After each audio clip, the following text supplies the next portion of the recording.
Hello प्यारे बच्चों, उम्मीद है आप खैर आफियत से होंगे। आज जो हमारा लेक्चर ऑफ डिस्कशन रहेगा वो नस्ट इक्वेशन है और कुछ बच्चे जो हैं वो नस्ट इक्वेशन को लेकर काफ़ी परेशान थे, तो इसलिए इस लेक्चर को मज़ीद आसान करने के लिए दोबारा से इस लेक्चर को जो है वो मैं अपलोड कर रहा हूँ। और स्टार्ट करते हैं। नस्ट इक्वेशन बेटे इंतहाई आसान है और सिर्फ कंसंट्रेशन के साथ आपने समझना है। अब देखें कि प्रीवियसली हमने देखा कि एक स्टैंडर्ड रिडक्शन पोटेंशियल होता है। स्टैंडर्ड रिडक्शन पोटेंशियल में आप क्या करते हैं कि 1 मोलर कंसंट्रेशन पर और 1 एटीएम प्रेशर पर और 25 डिग्री सेल्सियस के ऊपर आप पोटेंशियल डिफरेंस को मेजर करते हैं, मालूम करते हैं।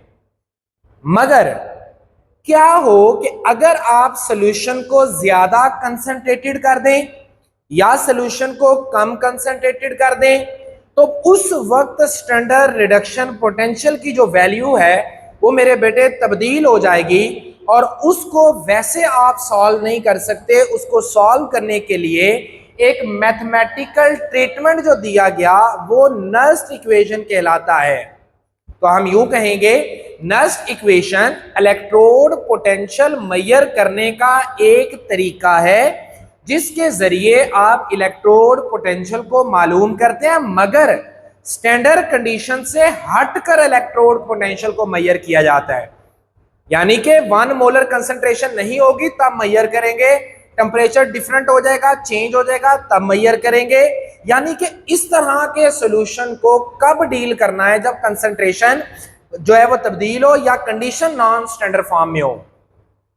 अब ये मैंने लिखा है, the electrode potential is influenced by the concentration. Electrode potential concentration के साथ तब्दील हो जाता है और ये हमने बातें प्रीवियस लेक्चर में भी अपनी कर रखी हैं। दूसरी बात है, Nernst equation show a mathematical relationship between standard electrode and actual at a given non standard condition. यानी कि ये इलेक्ट्रोड पोटेंशियल ही बताता है लेकिन नॉन स्टैंडर्ड कंडीशन पर, ऐसी कंडीशन जिसके अंदर मेरे बेटे कंसंट्रेशन 1 मोल से या ज्यादा हो या कम हो, टेम्परेचर 25 डिग्री से या ज्यादा हो या कम हो, या फिर आपके पास जो मौजूद होता है उसे कह लें कि प्रेशर वो 1 एटीएम से ज्यादा हो या कम हो। उस वक्त जो आपने कंसंट्रेशन मालूम करनी है या इलेक्ट्रोड पोटेंशियल मेजर करना है, उस इलेक्ट्रोड पोटेंशियल को मालूम करने के लिए इक्वेशन इस्तेमाल की जाती है, वो नस्ट इक्वेशन है। अब ये इक्वेशन क्या कहती है बेटे? इक्वेशन कहती है E is equal to E naught plus RT divided by NF natural log of oxidised species divided by reduced species. अब इसका क्या मतलब है? ये दो तरीके हैं, दो तरह से इस इक्वेशन को रिप्रेजेंट किया जाता है। कुछ बच्चों को ये मुश्किल लगती है, हालांकि ये सबसे ज्यादा आसान थी। क्लियर है? तो लेकिन फिर हम इसको ही लेकर चलेंगे, लेकिन दोनों में आपको बता रहा हूं। E is equal to E naught plus RT divided by NF natural log of oxidised species divided by reduce specie. अब ऑक्सीडाइज्ड स्पीशी और रिड्यूस का क्या मतलब है? अगर किसी की ऑक्सीडेशन स्टेट ज्यादा होगी तो वो आपके पास ऑक्सीडाइज्ड स्पीशी कहलाएगा। अगर किसी की ऑक्सीडेशन स्टेट कम होगी आप उसको कहेंगे वो रिड्यूस्ड स्पीशी है। तो यहां पर ऑक्सीडाइज्ड स्पीशी की मोलर कंसंट्रेशन और यहां पर रिड्यूस्ड स्पीशी की मोलर कंसंट्रेशन की वैल्यू आपने लगा दिया करनी है। इसी तरह से इसके दूसरा जो फॉर्मेट है वो भी नोट कर लें। E is equal to E naught minus RT divided by NF natural log of concentration of product, बल्कि करें molar concentration of product divided by molar concentration of reactant. ठीक है? अब ये वैसे ही है जैसे आपने पढ़ा था लॉ ऑफ मैथ सेक्शन, वहां पर आप कहते थे कि ये जो होता है ना प्रोडक्ट डिवाइडेड बाय रिएक्टेंट और उनकी कंसंट्रेशन, ये होता है रिएक्शन कोशेंट। तो आप यहां पर सिंपल कैपिटल Q भी लगा सकते हैं, जिसका मतलब वही है रिएक्शन कोशेंट। तो बेटे सारा कुछ वही है, सिर्फ यहां पर साइन चेंज हो जाएगा, प्लस की जगह पर क्या हो जाएगा, माइनस आ जाएगा साइन। या आप यूं कह सकते हैं कि दोनों इक्वेशन में सिर्फ साइन का फर्क है। अगर यहां पर नहीं लगाएंगे तो यहां पर जब आप डिवाइड करेंगे तो आंसर फिर भी सेम हो जाएगा। क्लियर होगी बेटे बातें? अब देखें, नेचुरल लॉग को लॉग में तब्दील किया जा सकता है, क्योंकि लॉग लेना बनिस्बत नेचुरल लॉग के आसान होता था पुराने वक्तों में। आजकल तो हम कैलकुलेटर से इस्तेमाल कर लेते हैं, लेकिन पहले लॉग टेबल होते थे तो नेचुरल लॉग लेना जरा मुश्किल होता है, उसको फिर आप लॉग में तब्दील कर लेते हैं क्योंकि लॉग ज्यादा आसान होता है। अब इनका आपस में रिलेशनशिप है, natural log is equal to 2.303, यानी कि लॉग की वैल्यू कितनी होगी 2.303 लॉग। तो अब नेचुरल लॉग खत्म करके उसकी जगह पे लॉग लगा दें और मल्टीप्लाई किससे कर दें 2.303 के साथ मल्टीप्लाई कर दें। तो देखें अभी मैं इस इक्वेशन के लिए कर रहा हूं, E is equal to E naught minus, इसको माइनस किया तो आर टी वैसे का वैसा रह गया, एन एफ वैसे का वैसा रहेगा। नेचुरल लॉग को खत्म करके यहां पे लॉग लगा देंगे और साथ लिख देंगे 2.303। चूंकि वो मल्टीप्लाई हो रहा है, पहले लिख लें या बाद में लिख लें कोई फर्क नहीं पड़ता, और वह बाकी हिस्सा वैसे आ जाएगा, concentration of product divided by concentration of reactant. अब यहां पर ये जो फैक्टर है ना आर टी और एफ, ये सारे कांस्टेंट होते हैं। कौन कौन से कांस्टेंट है? आर है जनरल गैस कांस्टेंट और इसकी वैल्यू होती है 8.314, ठीक है। इसी तरह से जो आपके पास टी है ये टेम्परेचर है। मोस्ट ऑफ द जो न्यूमेरिकल आपको दिए जाएंगे, क्योंकि हमारे पास टेम्परेचर 25 ही कॉमन है, तो आपको वो टेम्परेचर 25 का ही दिया जाएगा। बहुत रेयर चांस है 1% के राउंड अबाउट कि वो आपको टेम्परेचर चेंज करके दे, अदरवाइज वो टेम्परेचर 25 से नहीं बढ़ाएगा।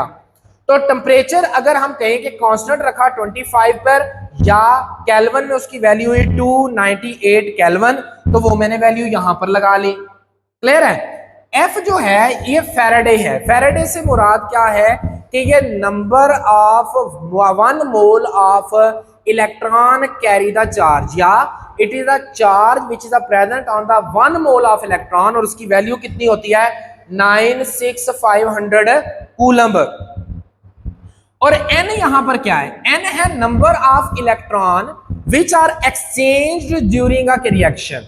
ये इलेक्ट्रॉन की तादाद है जो इलेक्ट्रॉन जो है वो रिएक्शन के दौरान तब्दील होंगे। वो कैसे होंगे वो हम आगे न्यूमेरिकल्स में समझेंगे, अभी के लिए सिर्फ इतना जाने। दोबारा से बता रहा हूं, आर जनरल गैस कांस्टेंट है, इसकी वैल्यू फिक्स है 8.314। टी जो है वो चूंकि ज्यादातर रिएक्शन रूम टेम्परेचर पर करेंगे 298 केल्विन यूज करेंगे। एफ जो है वो फैराडे कांस्टेंट है और उसकी वैल्यू है 96500। और इसी तरह जो एन है ये नंबर ऑफ इलेक्ट्रॉन है। एन कांस्टेंट नहीं है क्योंकि हर रिएक्शन में नंबर ऑफ इलेक्ट्रॉन की तादाद तब्दील होगी। बाकी सारे कांस्टेंट आर टी और एफ, इनकी ये वैल्यू जब इस फार्मूले में लगा दी जाए और मल्टीप्लाई डिवाइड करने के बाद फाइनल आंसर बनेगा ई एज इट इज आया।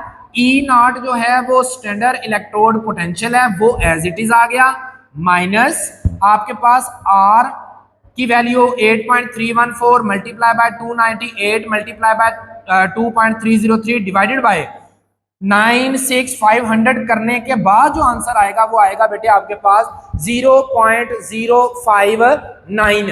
ये आपके पास आंसर आ जाएगा, डिवाइडेड बाय n, क्योंकि n की वैल्यू आपने लगाई नहीं है, और log एज इट इज आ जाएगा आपके पास। Concentration of product divided by concentration of reactant, तो ये आपके पास स्टैंडर्ड इक्वेशन बन गई इसकी, जिसको आप अप्रोक्सीमेटली तकरीबन 98% न्यूमेरिकल में यूज करेंगे, और सिर्फ 2% जो न्यूमेरिकल होंगे उनमें ये वाली इक्वेशन यूज करेंगे जिसमें टेम्परेचर या कोई ऐसी चीजें बता दी जाएंगी।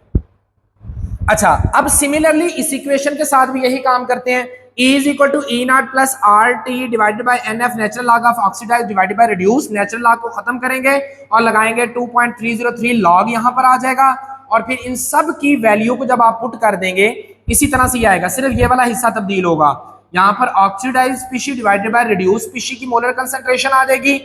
इसको आंसर को सॉल्व करेंगे तो फाइनल इक्वेशन आपके पास बनेगी E is equal to E naught plus 0.059 divided by n log of oxidised species divided by reduce.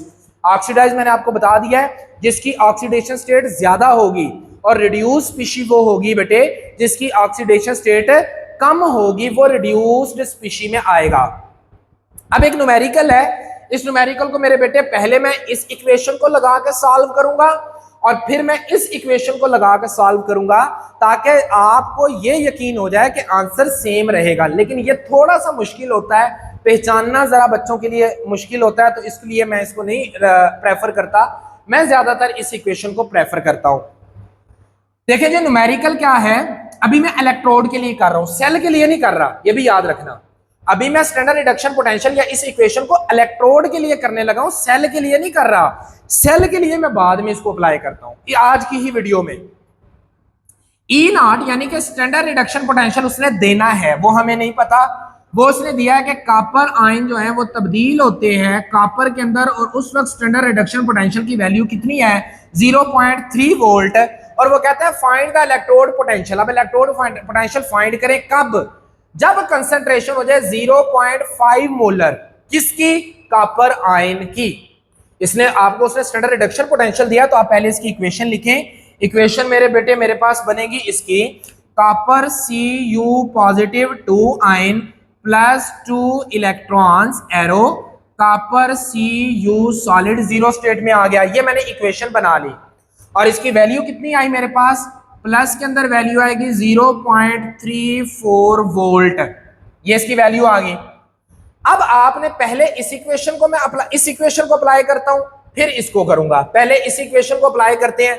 Equation क्या है जी, E is equal to E naught. मैंने सिंपली क्या लिखा, मैंने लिखा E, ये मैंने फाइंड करना है।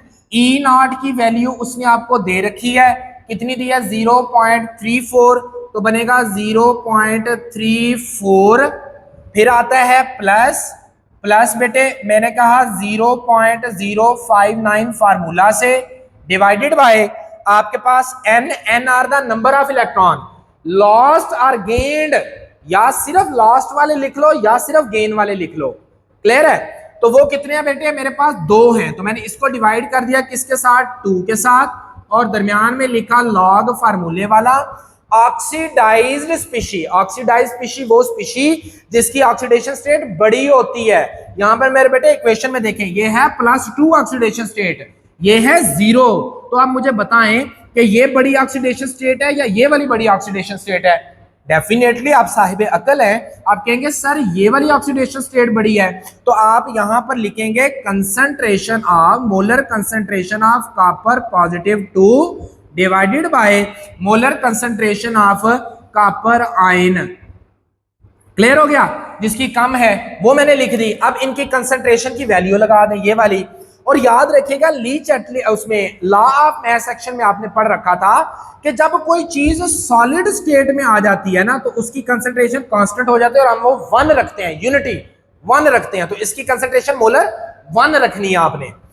यहां पर आपके पास बनता है जी बेटे E naught, E of the cell is equal to 0.34 plus 0.059 divided by 2 log of, इसकी कंसंट्रेशन कितनी दी हुई है 0.5 डिवाइडेड बाय 1 आएगा।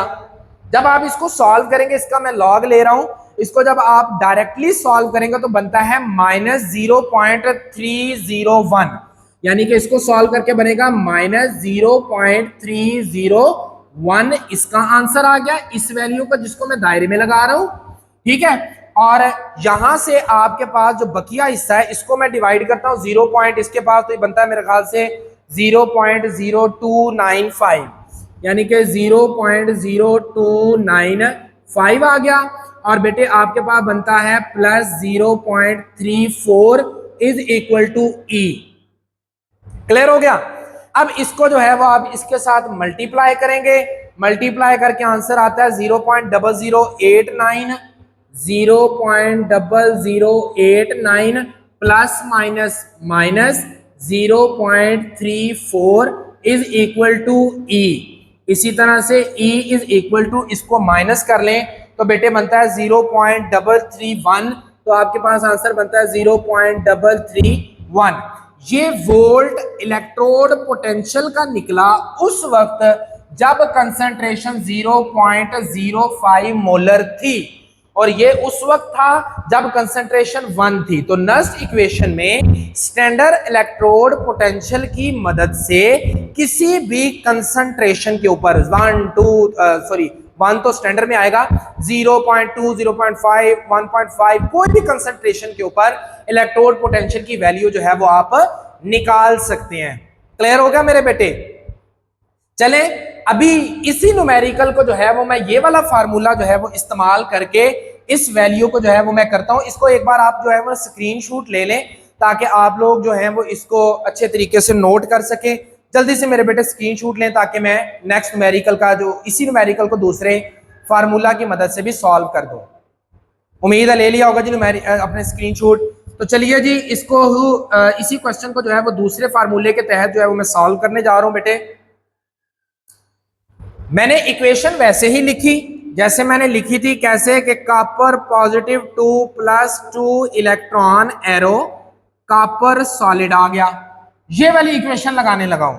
इक्वेशन क्या कहती है मेरे पास, E = है E0 माइनस E0 मुझे उसने दे रखा है, मैं डायरेक्ट बेटे वैल्यू पुट कर रहा हूं इधर इस फार्मूले में। E0 उसने दे रखा है कितना है 0.34, उसकी मैंने वैल्यू लगाई 0.34, फिर माइनस है 0.059, 0.059 की वैल्यू लगाएं 0.059 डिवाइडेड बाय 2 क्योंकि 2 n है, n के नंबर ऑफ इलेक्ट्रॉन तो 2 ही रहेंगे। अब आगे आ जाता है आपके पास लॉग, इसमें मोलर कंसंट्रेशन ऑफ प्रोडक्ट। ये देखें ये मेरे रिएक्टेंट है, ये मेरा प्रोडक्ट है जिसमें मैंने कॉपर सॉलिड लिखा हुआ है। मोलर कंसंट्रेशन ऑफ कॉपर बेटे कितनी आप यूज करेंगे, सॉलिड है तो 1 यूज करेंगे। Molar concentration of reactant, reactant के अंदर आपके पास है कॉपर का आयन, उसकी कंसंट्रेशन कितनी बताई हुई है 0.5। आप जब इसकी वैल्यू को जो है वो पुट करेंगे और इसको जो है वो आपने सिंपली कैलकुलेटर के ऊपर आपने डिवाइड कर लेना, 1 डिवाइडेड बाय 0.5, तो आपके पास आंसर बनता है 2।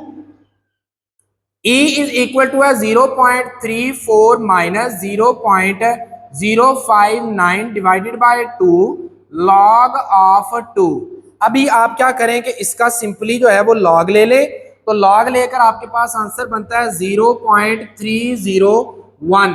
क्लियर है 301, और लेकिन साइन यहाँ पर प्लस है, इसको आप डिवाइड करेंगे तो बनेगा 0.0295। क्लियर, माइनस 0.34 = E सिंपली आ जाएगा। इसको मल्टीप्लाई करता हूं बेटे 0.0295, इसके साथ मैंने मल्टीप्लाई किया तो आंसर मेरे पास आया 8.88 मल्टीप्लाई बाय 10⁻⁻3। ठीक है, और माइनस कर दें 0.34 से, तो आपके पास जो है वो सिंपली आंसर आ जाएगा। और आंसर मेरे पास क्या है 0.331। आंसर इसका कितना आएगा 0.331, ये वोल्ट इसका आंसर आया। तो इक्वेशन चाहे मेरे बेटे ऑक्सीडाइज फॉर्म वाली लगा लें या ये वाली इक्वेशन लगा लें, प्लस साइन लगेगा ऑक्सीडाइज के साथ, माइनस साइन लगेगा इसके साथ, तो आंसर तो दोनों में सेम है। तो इसका मतलब है दोनों इक्वेशन जो है वो सेम है। और यहां पर एक और बात याद रखिएगा, डिफरेंस कहां से आया, इसमें ये प्लस प्लस पहले से चलता आ रहा था, इधर से माइनस माइनस चलता आ रहा था। यहां पर जब आपने डिवाइड किया तो डिवाइड करने के बाद माइनस 0.301 आया, यहां पर प्लस 0.301 आया। बस ये डिफरेंस जो है वो आपके पास बनता है। और इसका बेटे मेरे स्क्रीनशॉट लें, उसके बाद जो है वो हम नेक्स्ट न्यूमेरिकल की भी प्रैक्टिस करते हैं।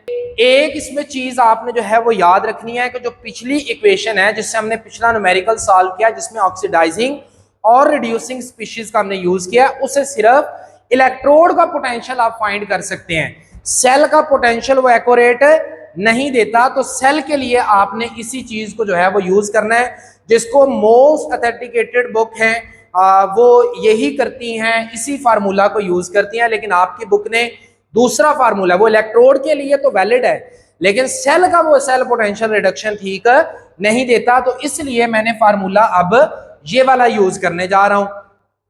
इसमें उसने कहा है कि क्रोमियम का जो है ना वो रिडक्शन पोटेंशियल 0.75 है, आयरन का जो है वो 0.45 है, माइनस में क्रोमियम की कंसंट्रेशन 0.1 है और आयरन की कंसंट्रेशन 0.01 दी गई है। इसके अंदर आपने सेल का पोटेंशियल निकालना है, तो उसके लिए पहले हम रिडक्शन पोटेंशियल निकाल लेंगे। रिडक्शन पोटेंशियल का मैंने आपको ऑलरेडी तरीका सिखाया हुआ है तो वो किस तरह से निकालते हैं। पहले आप इक्वेशन लिखें, क्रोमियम, पहले दोनों की ना वैल्यू देखें। इसकी क्रोमियम की है 0.75 और आयरन की है 0.45।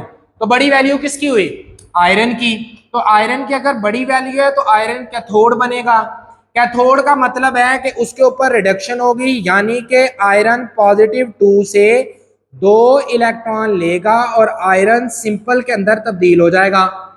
ठीक है, और इसका रिडक्शन पोटेंशियल कितना होगा? 0.45 और ये माइनस में होगा।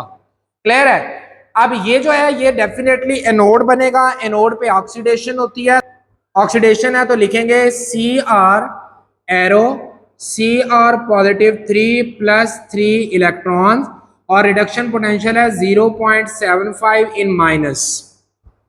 क्लियर हो गया? अब क्या आपने करना है कि इनको ना बैलेंस करना है। इसमें 2 इलेक्ट्रॉन है, इसके अंदर 3 इलेक्ट्रॉन है, तो इसको आप मल्टीप्लाई कर देंगे किसके साथ? 3 के साथ। इसको पूरी इक्वेशन को मल्टीप्लाई करें 2 के साथ, इसको 3 से मल्टीप्लाई किया तो ये 3 हो गया और इसके पीछे जो है वो जब आप इसको मल्टीप्लाई करेंगे तो ये आपके पास 2 इलेक्ट्रॉन थे, ये 6 हो गए। इसके पीछे 3 आ जाएगा, ये 2 से मल्टीप्लाई करेंगे तो इसके पीछे 2 आएगा और इसी तरह क्रोमियम जब 2 से मल्टीप्लाई होगा तो इसके पीछे भी 2 आ जाएगा और ये इलेक्ट्रॉन आपके पास कितने हो जाएंगे? 6 हो जाएंगे। अब ये सारा तरीकेकार मैंने डिटर्मिनेशन ऑफ सेल पोटेंशियल में सिखा रखा है, आप वो एक बार लेक्चर देख ले अगर आपका कॉन्सेप्ट क्लियर है नहीं है। ये वाले 6 इलेक्ट्रॉन इसके साथ कैंसिल हो गए तो फाइनल इक्वेशन बनेगी 3Fe+2 प्लस 2Cr एरो, आपके पास बनेगा 3Fe प्लस आपके पास बन जाएगा 2Cr+3। क्लियर है? अब आपने ये जो वैल्यूज हैं इससे एक फार्मूला मैंने लिखवाया हुआ था आपको प्रीवियस लेक्चर के अंदर, अभी भी लिख रहा हूं कि सेल का अगर आपने निकालना है स्टैंडर्ड रिडक्शन पोटेंशियल तो आप लिखेंगे reduction potential of cathode minus standard reduction potential of anode. अब कैथोड का रिडक्शन पोटेंशियल क्या है? कैथोड आपके पास कौन सा बना है? ये 0.45 माइनस में, इसी तरह से आपके पास जो है वो रिडक्शन पोटेंशियल बन जाएगा माइनस में, इसका माइनस इंटू 0.75, ये प्लस हो जाएगा तो 0.45 प्लस 0.75 रिडक्शन पोटेंशियल आपके पास फाइनल जो आपके पास आएगा वो मेरे बेटे सेल का बनेगा, इसको माइनस कर लें 0.30। क्लियर? ये रिडक्शन पोटेंशियल बन गया किसका? ये वाली वैल्यू जो आपने निकालनी थी। अब डिफरेंस कैसे करेंगे? जब सेल के लिए रिडक्शन पोटेंशियल होता है ना तो 2 आपको दिए जाते हैं अलग अलग इलेक्ट्रोड, जब इलेक्ट्रोड के लिए होता है तो फिर एक ही होता है। अगर 2 दिए जाए तो ये फार्मूला लगाना है, अगर 1 दिया जाए तो फिर सिर्फ वो वाला फार्मूला लगाना है। क्लियर है? तो इसका एक बार स्क्रीनशॉट लें और इसकी वैल्यू ये याद रखिएगा, हमारे पास क्या बनती है? 0.30। वैल्यू बेटे एक बार नोट करें, मैं साथ ही जो है वो इसको नेक्स्ट स्टेप भी इसका मैं सॉल्व करने लगा हूं। चले अब देखें, सेल का आपने फाइंड करना है तो सेल एज इट ही रहेगा, रिडक्शन पोटेंशियल ऑफ सेल इसकी वैल्यू है 0.30 minus 0.059 divided by N. N end में जो आपने कटिंग की है वो कितने कटिंग की है? 6 तो उसको आप यहां पे 6 लिख देंगे। Log of reduction potential of product, अगर आप उस इक्वेशन में प्रोडक्ट वाली साइड पे देखें ना तो प्रोडक्ट वाली साइड पर मेरे बेटे हमारे पास क्या बनता है? प्रोडक्ट वाली साइड पे बनता है हमारे पास क्रोमियम और आयरन सॉलिड। क्लियर? तो आप लिख लेंगे क्रोमियम की +3 की कंसंट्रेशन और आयरन सॉलिड Fe है उसकी मोलर कंसंट्रेशन। सिमिलरली अब क्रोमियम से पहले हमने क्रोमियम वाली इक्वेशन को मल्टीप्लाई किया था 2 से, तो इसकी वैल्यू पावर 2, इसकी पावर क्या बन जाएगी आपके पास? 3। इसी तरह से बेटे आप जो है वो यूज करें किसको? रिएक्टेंट को, रिएक्टेंट में हमारे पास क्या है, आयरन +3 +2, इसकी होल पावर क्या बनेगी 3। जैसे आप वो लॉ में सेक्शन में लिखते हैं ना, सेम इसको वैसे लिख लें। और क्रोमियम सॉलिड में था और क्रोमियम को मल्टीप्लाई किया हुआ है किसके साथ, 2 के साथ, उसकी होल पावर। सॉलिड में जो वैल्यू होती है उसकी मोलर कंसंट्रेशन कांस्टेंट रहती है, तो हम यूनिटी लेते हैं 1। अब इस इक्वेशन को मैं यूं लिख सकता हूं, EMF cell is equal to 0.30 minus, इसको सिंप्लीफाई करने के लिए मैं लिखता हूं 0.06 डिवाइडेड बाय 6। इसको एक राउंड ऑफ करके 0.6 लिख लिया। अगर आप ना भी लिखना चाहें तो आपकी मर्जी है। क्रोमियम की मोलर कंसंट्रेशन कितनी दी हुई है, क्रोमियम +3 की दी हुई है 0.1, और उसका क्या बनेगा स्क्वायर। आयरन है 1, उसका बन जाएगा क्यूब, क्योंकि आयरन सॉलिड में है, वो अमूमन लिखते ही नहीं है, ठीक है, अगर लिखें भी तो 1 लिखते हैं। आपके पास आयरन Fe+2 है, Fe+2 की हमारे पास वैल्यू 0.01 का क्यूब, और क्रोमियम 1 है तो क्रोमियम 1 का स्क्वायर। ये तो सिंपली ऐसे ही आ जाएगा। तो आप लिखेंगे reduction potential of cell 0.30 minus, इसको कटिंग करके बनेगा 0.01, और लॉग की वैल्यू आपके पास, इसको आप, ये मैंने सॉल्व किया हुआ है, तो ये बनेगा 0.01 डिवाइडेड बाय 0. इसका क्यूब लेंगे तो वो बनेगा 0.50 और फिर 1। इसको जब इस पे डिवाइड करेंगे तो आपके पास बनता है 0. इसको मैं लिखता हूं 0.30 माइनस 0.01, और लॉग ऑफ 0.01 को डिवाइड कर दें इसके साथ तो आंसर बनेगा 10,000। 10,000 का अगर आप लॉग लेना तो मेरे बेटे वो बनता है आपके पास 4, 0.01, और इसका लॉग लिया था वो बनता है 4। ये मैंने सॉल्व किया हुआ पहले ताकि कैलकुलेशन स्मूथ होती जाए। इसको इसके साथ मल्टीप्लाई कर दें तो बनेगा 0.30 माइनस 0.04। क्लियर। तो इससे जब माइनस करेंगे तो बनेगा 0.26 वोल्ट, और आंसर किस में है, पॉजिटिव में। इसका मतलब है ये रिएक्शन फिजिबल है, ये रिएक्शन हो सकता है, और ये जो पोटेंशियल निकलेगा वो बनेगा +0.26। इसको स्क्रीनशॉट लें। नेक्स्ट न्यूमेरिकल को सॉल्व करते हैं। नेक्स्ट बेटे हमारे पास है, वो कहता है कि जिंक +2 से कन्वर्ट होता है। ये वाली वैल्यू, इसका रिडक्शन पोटेंशियल है 0.76, टेन का है 0.14, और कंसंट्रेशन जिंक का 0.1, और जबकि कंसंट्रेशन टेन की कितनी है, आयन की 0.01 होगी। कहते हैं कि इसमें आपने जो है ना वो सेल का रिडक्शन पोटेंशियल निकालना है, क्योंकि दो डिफरेंट है ना, तो सेल का निकालना पड़ेगा।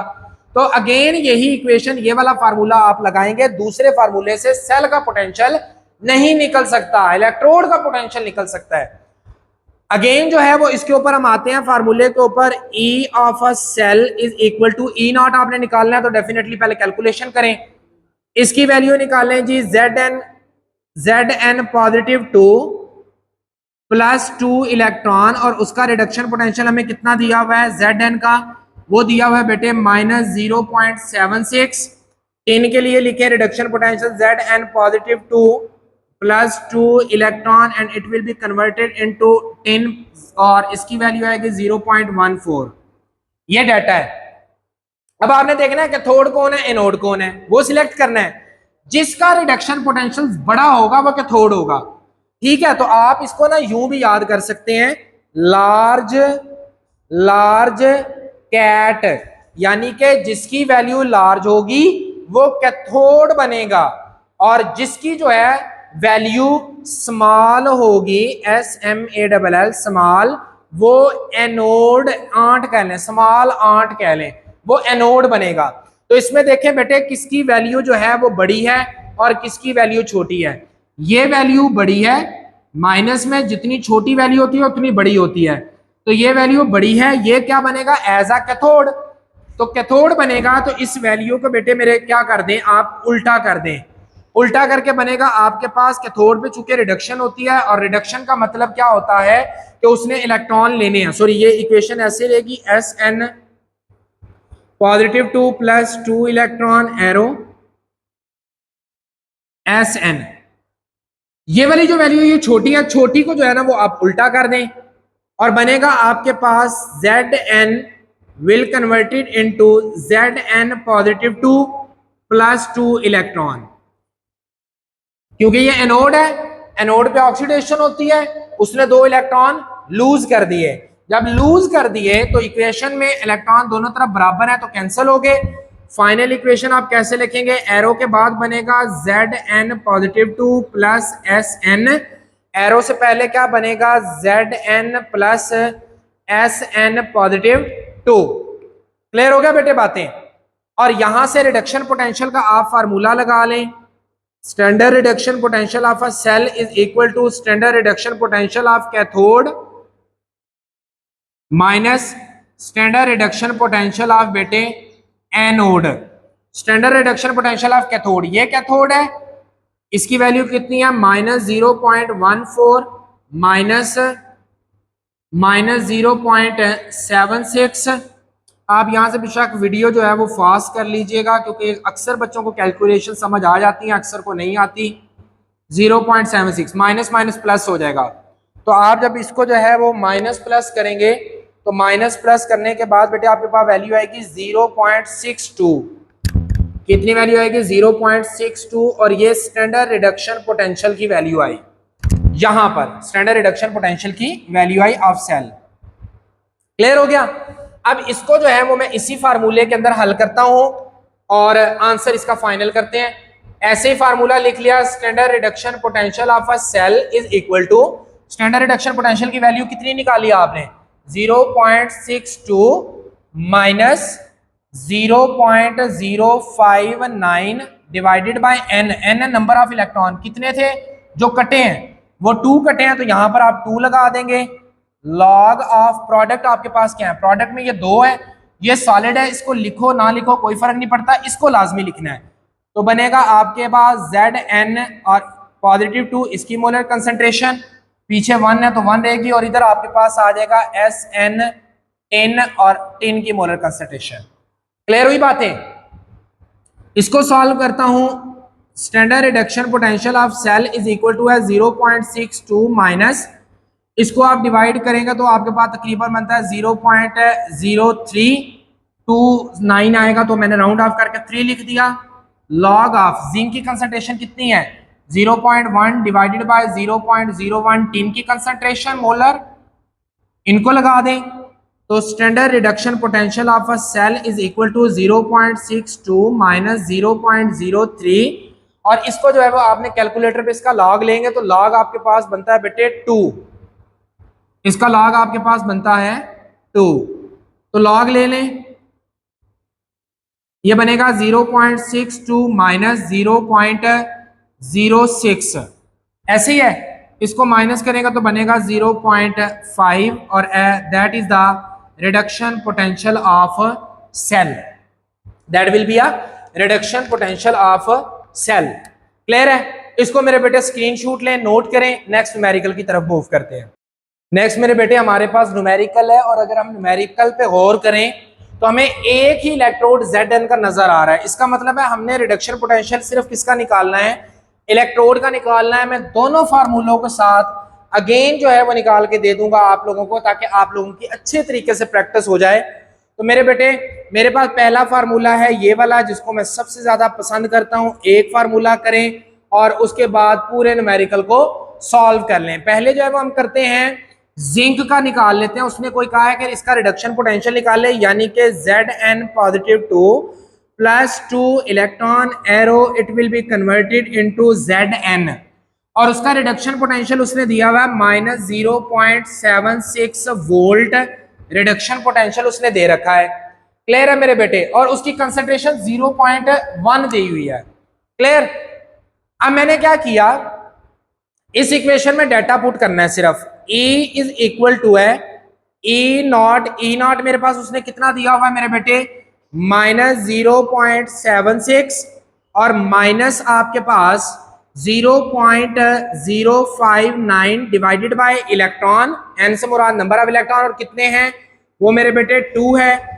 नेक्स्ट मेरे पास फार्मूले से आता है लॉग, और प्रोडक्ट मेरे पास जिंक है, और प्रोडक्ट की कंसंट्रेशन है सॉलिड है तो 1 हुई, डिवाइडेड बाय जिंक की कंसंट्रेशन उसने कितनी दी हुई है 0.1, तो मोलर कंसंट्रेशन ऑफ 0.1। अब मैंने क्या किया, सॉल्व करता हूँ 0.76 ऐसे ही आ जाएगा, इसको मैं राउंड ऑफ करके इसको डिवाइड करता हूँ तो 0.029 बनता है, उसको मैं 3 कर लेता हूँ। क्लियर है? तो log of 1 divided by 0.1। Clear?